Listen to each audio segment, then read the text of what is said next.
Hello mga kamami, it's your Mami Don. At ito na po yung part 2 ng pagpunta ko sa Boracay as a solo traveler. Kinabukasan, pagising ko ay nagpalit na ako ng aking OOTD para makapag-picture na sa gilid ng dagat para mapag-change profile na sa FB. Char! Mag-TikTok muna tayo. Then, binantan ako ng bata. 75 pesos. Magmumukha ako artista, Daniel Padilla daw. Sabi ko, paano yan? Barbie ako. Dapat Catherine Bernardo.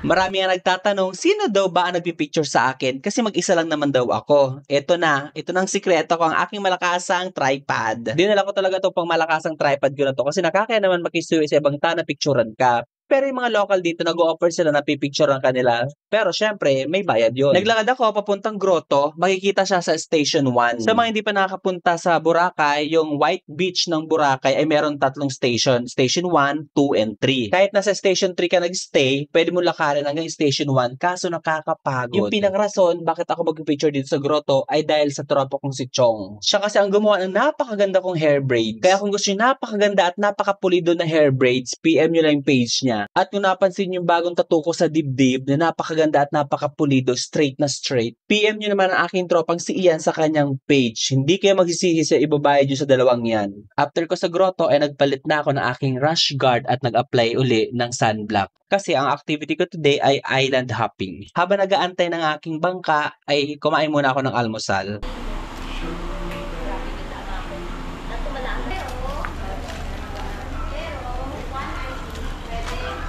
Anong pangalan ng ano? Dito? Bulabog. Dito nag-uumpisa ang island hopping. So ang dami na namin dito mag-island hopping.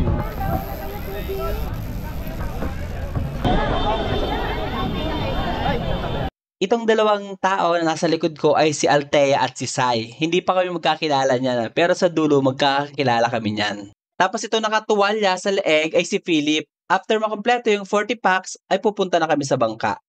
Then, itong nasa unahan naming dalawa na naka-blue shorts ay si DK at si Eya. Yung price pala nitong island hopping plus helmet diving ay nakuha ko lang ng 1,600. Pero umabot pa rin ng 2,000 yung binayaran ko.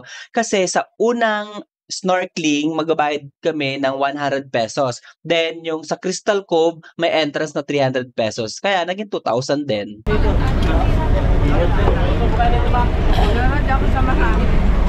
Life jacket po tayo, ma'am, sir. At ito na mga kamami, start na ng aming paglalakbay. Doing all right. We don't really care what happens tomorrow. Up tonight, feeling okay. We don't wanna waste another day. If you feel inside that happiness vibe, yeah, we feel it up. Yeah, I'm loving life every single day. I got that sunlight on my face. We vibe high when we in them rays. We even smile when we in the rain. And if you're down, yo, I feel your pain. But rise up and give it everything. Yeah, we love life every single day. Every single day. We feel it up tonight, doing all right. We don't really care what happens tomorrow. Up tonight, feeling okay. We don't wanna waste another day. If you feel inside that happiness vibe, yeah, we feel it up.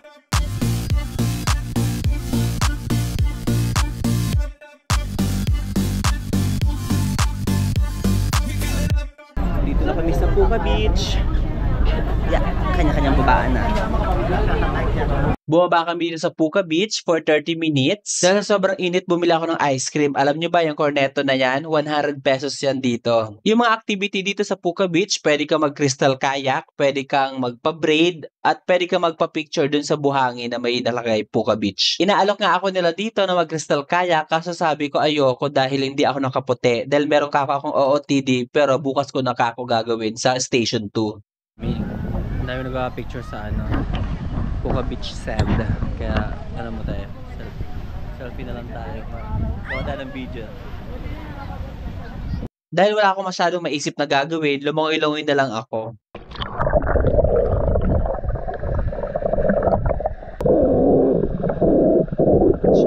After namin sa Puka Beach, ay pumunta na kami sa buffet station dahil lahat kami gutom na.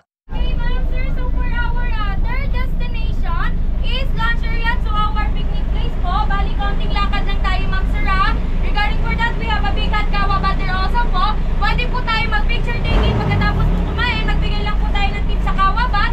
Kung gusto nyo po magpa-picture, okay po?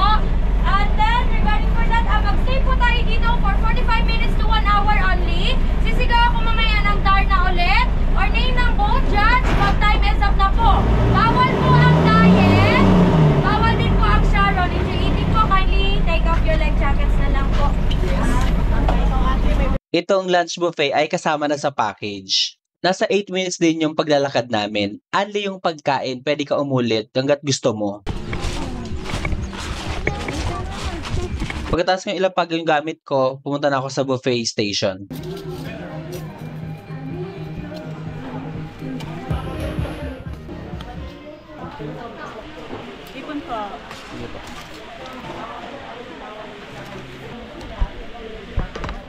Dito sa table na to, nagkakilala kami ng mag-couple na si Eya at ang jowa niyang Koreanong nasa DK. Si Eya ang unang nag-approach sa akin, tinanong niya ako kung solo traveler daw ako. Hindi ko nga lang ako ng video yung pag-approach sa akin ni Eya kasi tinitipid ko yung battery dahil wala akong dalang extra. Sobrang dami ko nga nakain dyan, kaya pagbaba ko dun sa helmet diving, sobrang lobo yung chan ko. Nung nagtawag na yung tourist guide namin, ay bumalik kami sa bangka.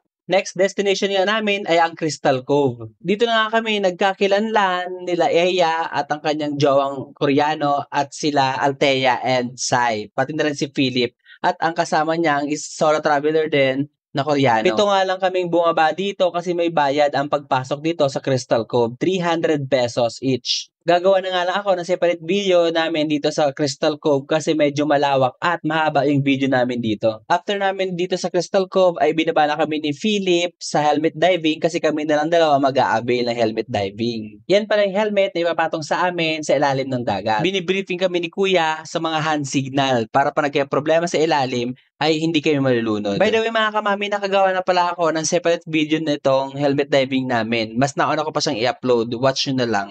Ayun, finally pauwi na kami. Nag-start kami ng 9:30, natapos kami ng 4:30. Ganun kahaba yung oras. Sobrang nakakapagod pero nag-enjoy kaming lahat. Hanggang dito muna mga kamami. Wait for the part 3. Bye!